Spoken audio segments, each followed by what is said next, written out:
please," Samantha pleaded, knowing all the while that she shouldn't. Knowing all the while that it was not even an appeal Thomas could heed or even consider, not in his current state. But even so, she had to try, biting her lip as she watched. He seemed so in control this time. Almost like he wasn't being dragged to the place.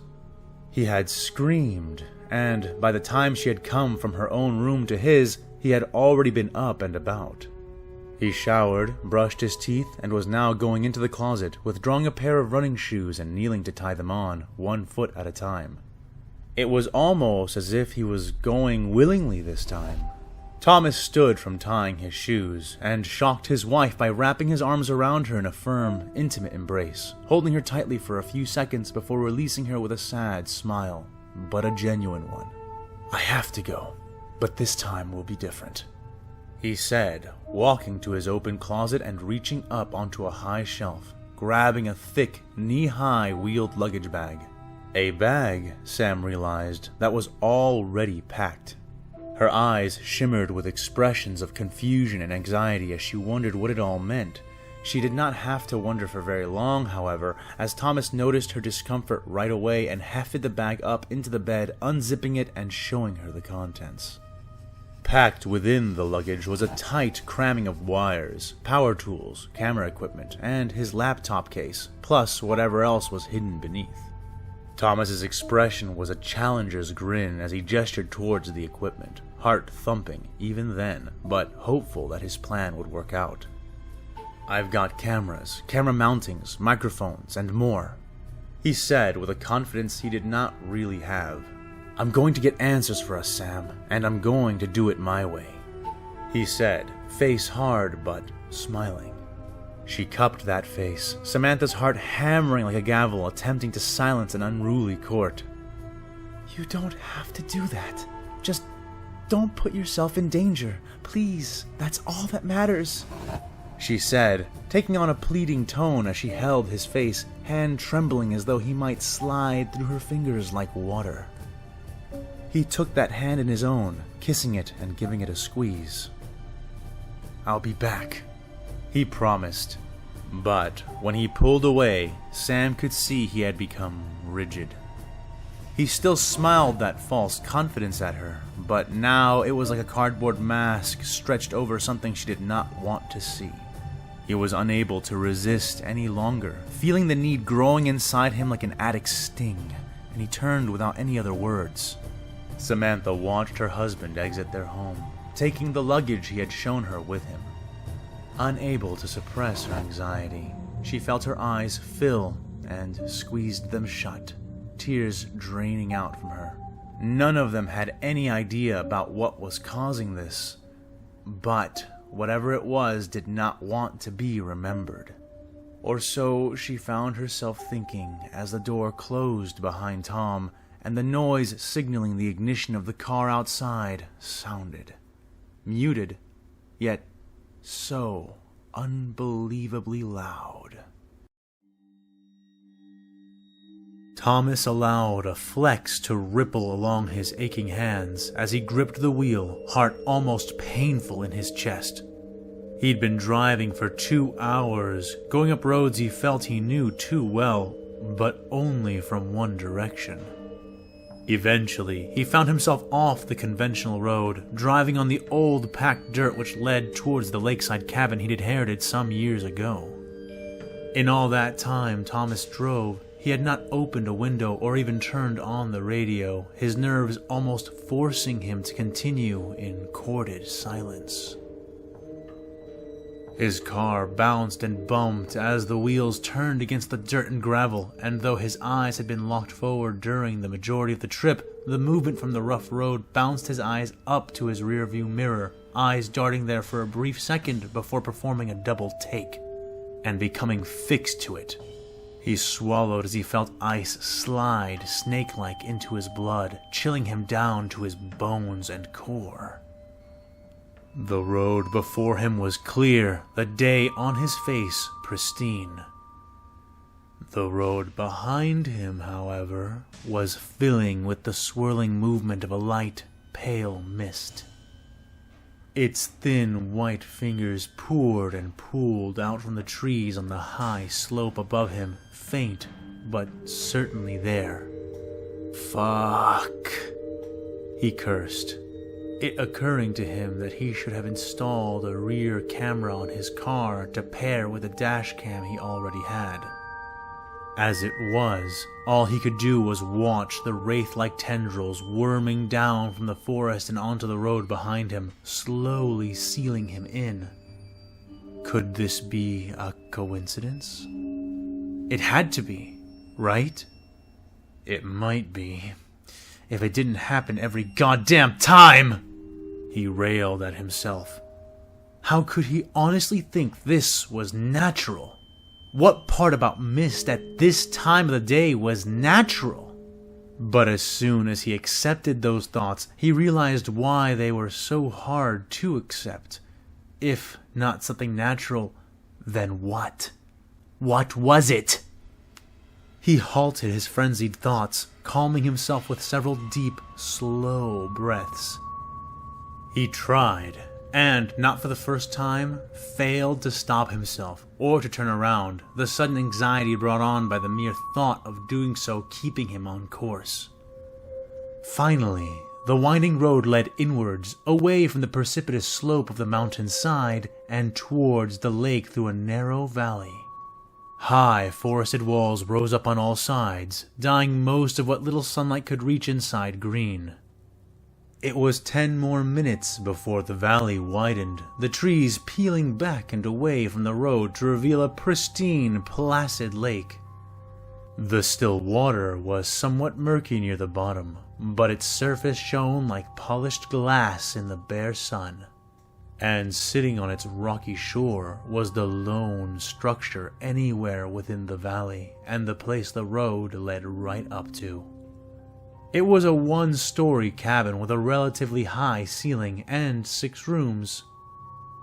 It did not look shabby or old, though he obviously never came by choice and performed no maintenance on it even when he did. Despite that, the small square windows were clean and unbroken. The wooden skin of the cabin was unrotted, and the roof was completely intact. Thomas eyed the approaching structure and parked his car out in front of it, like he normally did. The death of the engine brought an unexpected silence, and he paused within it for just a few heartbeats before he broke it, opening his car door and stepping outside, feet crunching on the gravel driveway as he did.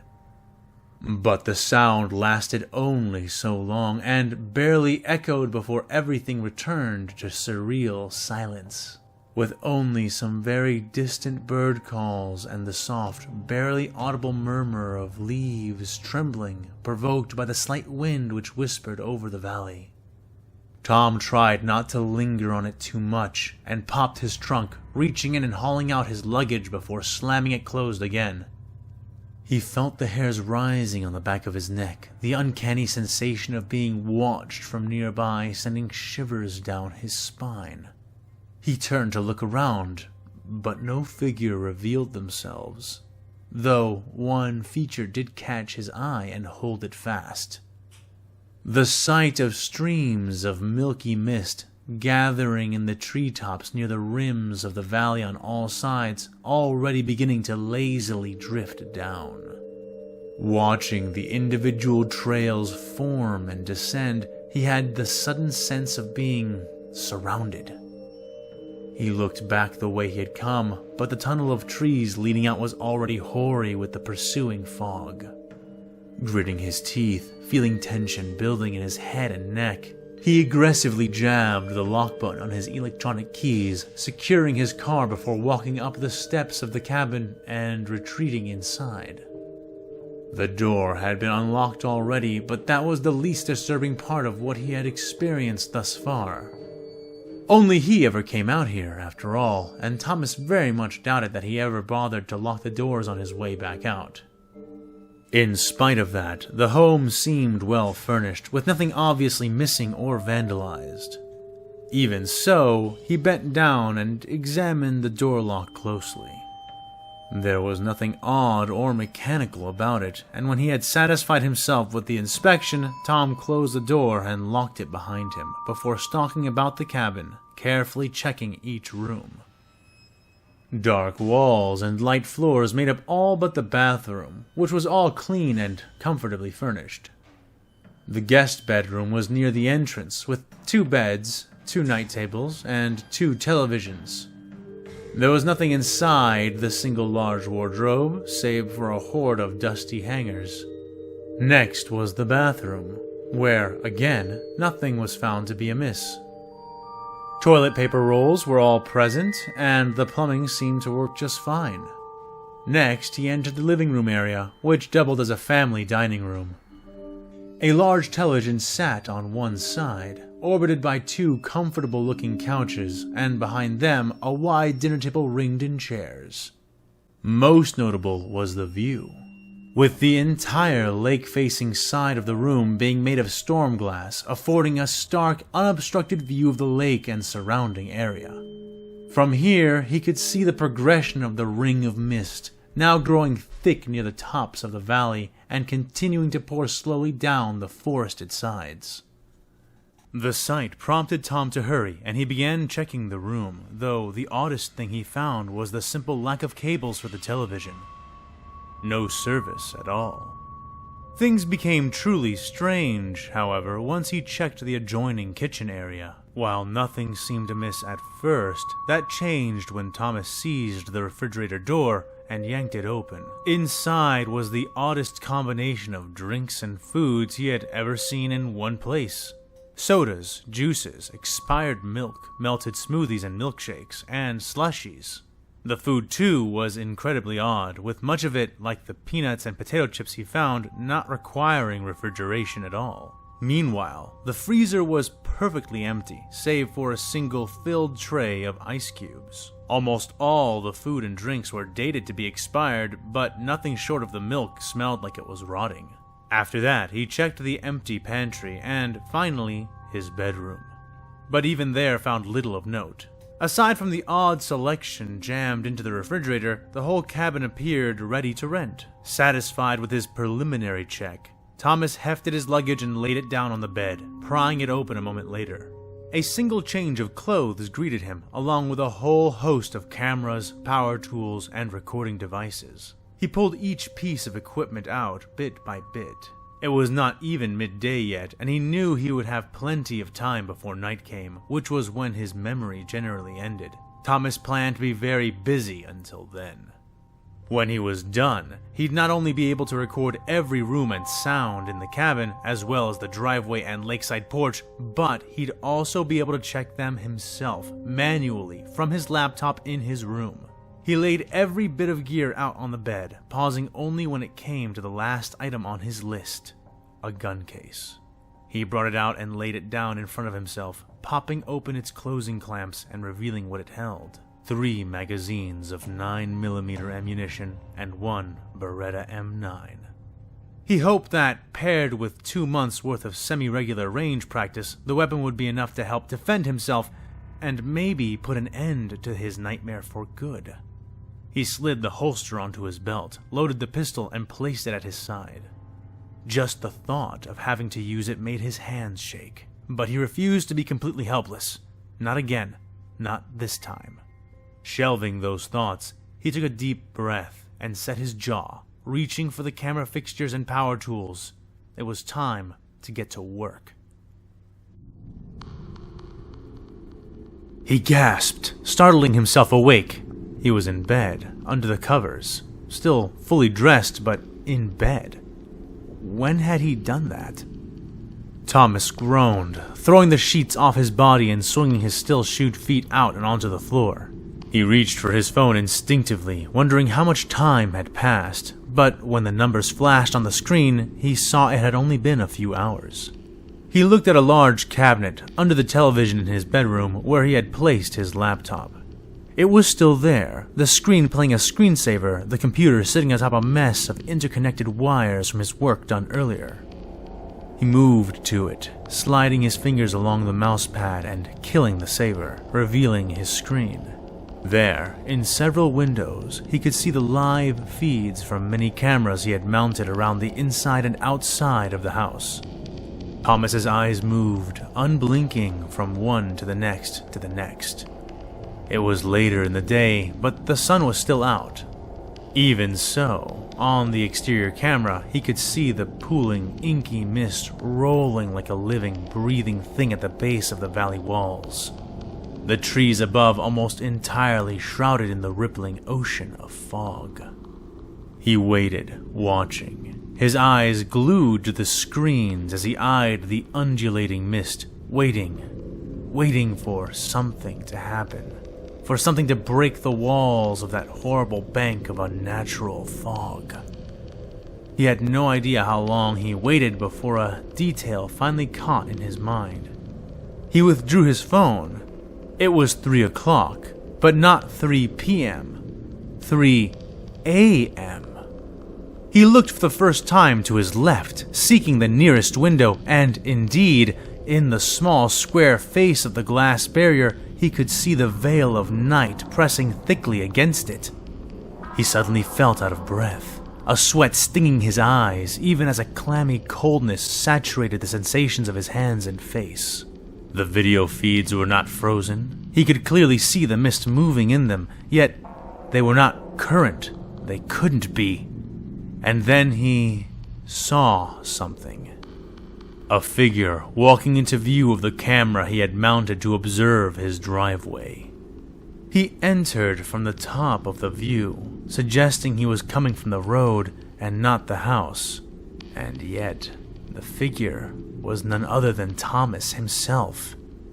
He was smiling, seeming almost giddy as he sauntered into the center of the screen and picked up his hand, beginning to wave to the camera. He looked as though he were waving a cruise ship or plane goodbye, with wide, enthusiastic motions of his hand. The surreal sight made Thomas feel sick to his stomach, a sensation which only increased when another figure entered the screen, this time into the view of the lakeside porch. Again it was himself, and again he smiled and waved as if wishing a good friend goodbye on a voyage. What the fuck is going on? He whispered to himself, as, one by one, the scene was repeated on each camera view. It was only when all of the cameras had a Thomas within them that the original duplicate stopped waving, and the others slowly followed suit. Instead, the original reached down and drew the gun at his waist, and with a devious, toothy grin, aimed the weapon up towards the camera and fired. The screen went blank, but the only sound came from his laptop, shocking him back as the speakers broadcasted the loud pop of the gun going off. And, as before, each of the doppelgangers imitated him, one by one. They drew their pistols, aiming them up and destroying their cameras until there was only 2 left, the kitchen version of himself and the one in the living room. And suddenly he realized there should be one more. He had placed a camera in all of the rooms, even this one, but he had not been watching the live feed for the room since he had planned to hold up inside of it for himself. He flinched as the kitchen copy blew away its camera and queued up the live feed for the room he was in currently. The light was still shining in through the window in his feed, making it very similar to the others, but there was not just one version of him displayed on the screen, but 2. There, staring at the camera with his demonic grin, was the doppelganger, literally standing on the bed, gun drawn. But there also, to the side, bent over the computer screen, was he himself. And the unnatural mirror image was not aiming at the camera with his own gun, as the others had been, but was aiming instead at the back of his own head.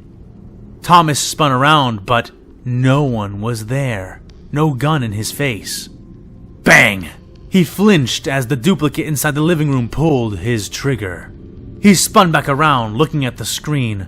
Only one more left. The smiling fiend looked back at the camera and waved by one more time before turning back and taking his gun in both hands. Thomas ran, scrambling from the spot and yanking open the door which led out into the living room. Waiting there to greet him was his demon clone, his face stretched in a rictus, manic smile and expression, which was so twisted from his regular features that he seemed almost unrecognizable. Why was his head suddenly so large, his eyes so wide, so black? Those thoughts were washed away by the sight of what lay just under his grinning face, the open mouth of a gun barrel. Bye-bye, Tommy! Shrilled the clone before pulling the trigger. There was a flash, a scream, and suddenly Thomas was falling over, eyes flashing open as he hit the ground and woke himself a second time. He scrambled on the ground, slipping, taking a few moments to find his footing as one hand went instinctively to his face, feeling for an injury that wasn't there. He looked around, confused, his eyes landing on the toppled chair he had dozed off on. It was a chair from the dining table he had brought and placed in front of his cabinet so that he could sit and watch the live feeds more comfortably. Thomas rose, looking at the screen as he simultaneously pulled his phone out of his pocket to double-check, just in case. His phone said 3 a.m., and a rushed glance at the screens showed nothing different. While all the lights in the house were on, it was clear that night had fallen. He checked each screen, one at a time, his heart beating him from within his own ribcage. After a time, Thomas took a deep breath, wiping his face and trying to calm his racing heart. Nothing seemed out of place. No bizarre doppelgangers or any other entities had wandered into his camera view, and nothing equally as bizarre had emerged to take its place. It's just a dream, Tom. Just a dream, he told himself as he reached over and picked up his chair. But when he turned back to look at the screen once more, he noticed something was off. The camera pointing out towards the lakeside porch caught his eye, and, sitting in his chair as he straightened it, Tom leaned in towards his screen. There was a hole in the moon! No, not a hole, he realized, but something large and black was obstructing the white-silver shine of the moon's surface. It was hard to make out its definite shape, the resolution on the camera not being the absolute best, and the thick layer of obscuring fog adding further and more relevant difficulty to making it out. But the moon was very bright and quite full behind it, and so he saw it nonetheless. It wasn't round, and for a moment he imagined it was the shadow of a plane heading towards his cabin, but the silhouette was static, unmoving, and it was the wrong shape as well. An airplane would have looked like a flat line, which tapered down at both ends, with a circular lump in the center for the fuselage and lumps or balls on or under the sides representing the engines. This was nothing like that. Although the top of it was a flat, rectangular plane, that was where any similarity ended. It had no apparent fuselage, no engines, and it did not taper to either side. Instead, it looked like the shadow of a razor blade, with the single discrepancy in the comparison being that it was not symmetrical, with one side growing wider than the other. Thomas blinked and rubbed his eyes, re-examining the screen, but it was still there. He paused, holding his breath, listening. But he could hear nothing. In fact, the night, which should have been alive with the sounds of frogs and insects, was completely silent. What the fuck? He breathed before wincing, feeling a migraine beginning to blossom in his head. Strange images occurred to him, thoughts of distant places and strange sights. Hallways coated in silver sheens, faces which played with his thoughts merely to look upon. A weapon on his throat, a weapon in his hand. He tasted something bitter and resisted the urge to spit, shoving the sudden strange thoughts back and away from his present considerations. Carefully, slowly, he got up, eyes darting from the moon on the screen to the nearby window. He crept closer to it, heels first, each step silently rolling from there to the balls of his feet. Careful to make the least amount of noise on the old wood floors. He was mostly successful, and soon he stood by the lip of the window. Strange sounds echoed, but not in the night. These sounds came from his mind. The squeak and squeal of something mechanical and pressurized. A word spoken in a language he did not speak. A mocking trill of sound. Memories? He had no time for them, and though he closed one eye, gritting his teeth as the migraine pressed on him relentlessly, he was steadfast in his focus. Now was no time to be thinking about fiction. He took one last, slow, deep breath and turned his face around the corner of the window, looking up towards the shine of the moon, open eye bulging already.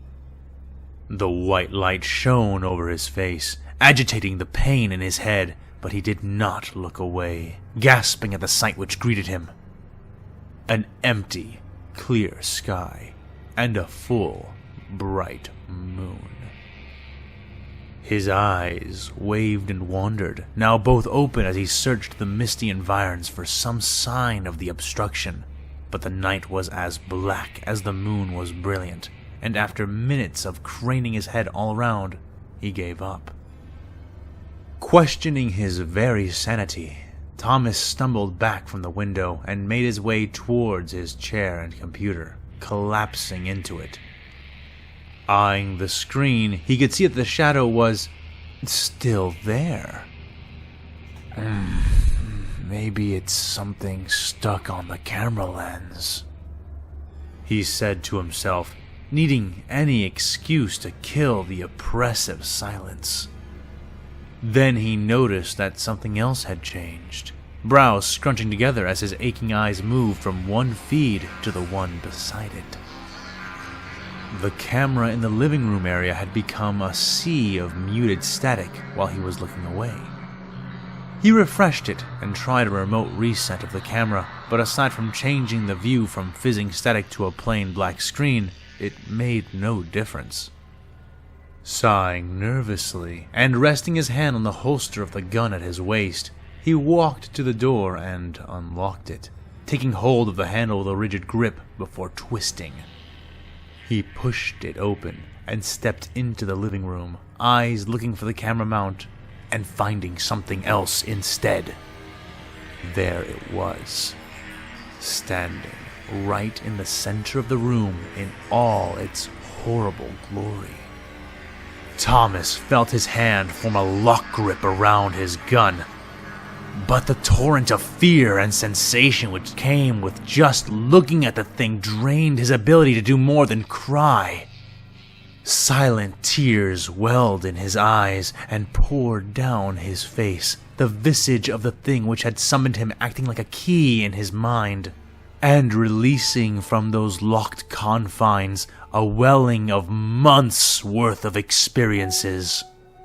The thing was gray-skinned and naked, though it had no genitals to speak of, and barely any definition outside of the suggestion of lean muscle and the protruding ripples of its ribcage.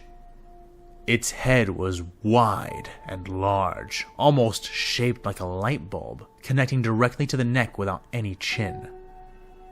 Its eyes were large, even relative to its huge skull, each an almond-shaped recess of glossy, unblinking blackness. Its thin-lipped mouth was small, filled with teeny, needle-like teeth, and fixed in a subtle but undeniably cruel grin. It was holding something in its long-fingered, four-digited hand, but by then, Thomas had fallen back, writhing on the ground, his eyes rolling back in his skull as his mind drowned in the sudden unrushing of suppressed memories. The recall felt like someone was welding new memories into his brain with a blowtorch, and it took him many moments before he could finally simply lay on the ground, unmoving, and even longer before Thomas was able to curl upright and crawl to his feet, head resting in his hand. Said the alien, not with a voice, but with its mind. The call of its voice was like hard morning light being thrown over a legendary hangover. Thomas staggered and raised his left hand, poignantly erecting his middlemost finger. Fuck you, Judge! Give me a minute! Thomas groaned, going to the sink and dry heaving into it, suddenly glad he hadn't eaten since arriving. The thing trilled at him, a physical noise, and Tom scowled, looking up at it with a glare. Are you seriously laughing at me? He asked. Stupid. The alien sent to him. Oh, I'm stupid? No, motherfucker! You're stupid! You're going to fry my fucking brain if you keep doing that! You're supposed to take a few days to unblock me, not just show up and give me a goddamn seizure! He yelled. Stupid.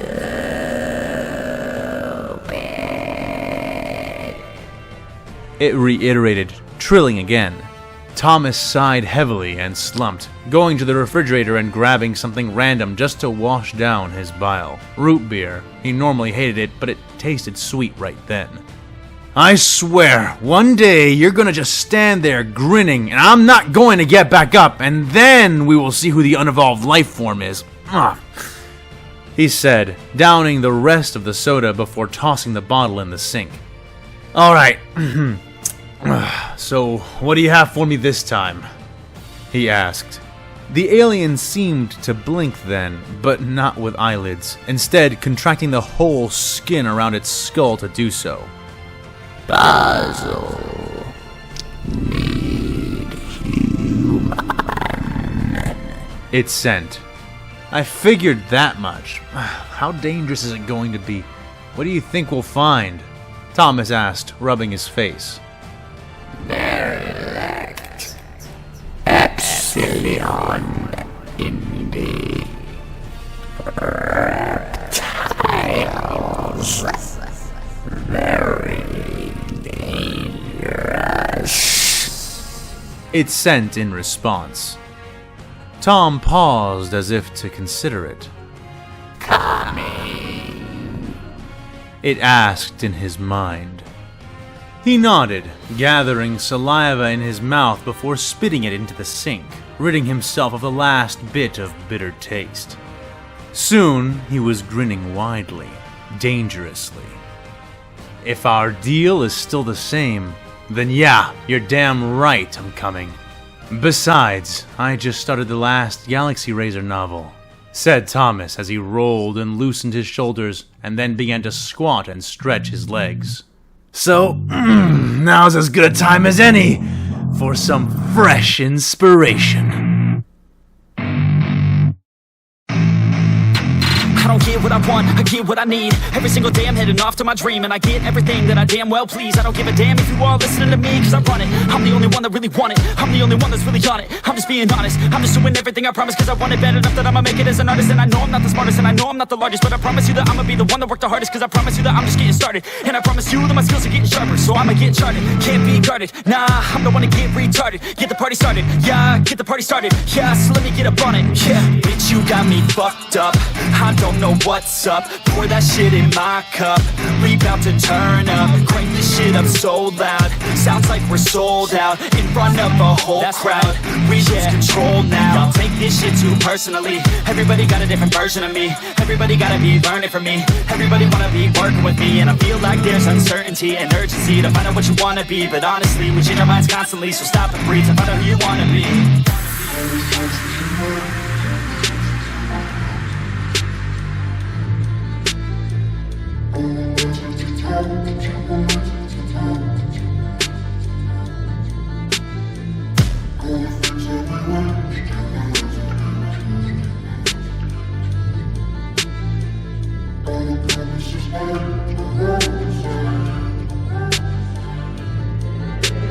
Failure ain't an option.